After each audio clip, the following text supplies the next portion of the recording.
শুরুতেই খাদিজা প্রসঙ্গ।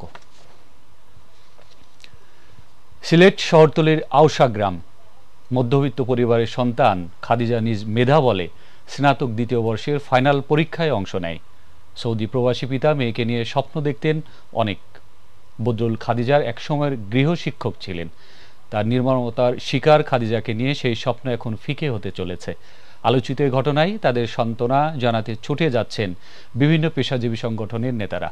খাদিজার উপর হামলার ঘটনায় সিলেটের নারী সমাজের প্রতিনিধিরা আন্দোলনে নেমেছেন। তারা চান হামলাকারীর দৃষ্টান্তমূলক শাস্তি। হামলাকারী বদরুল ইতিমধ্যে দায় স্বীকার করে আদালতে জবানবন্দি দিলেও ন্যায় বিচার নিশ্চিত হবে কিনা তা নিয়ে শঙ্কা বিভিন্ন মহলের।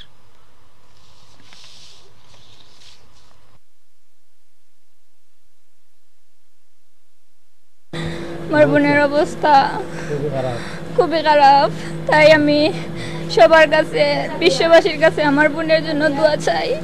উনি যেন সুস্থ হয়ে আবার আমাদের বাড়িতে ফিরে আসেন। আপনারা সবাই আমার বাচ্চারা, কিন্তু আমরা চাই মেয়েটা সুস্থ হয়ে যাক।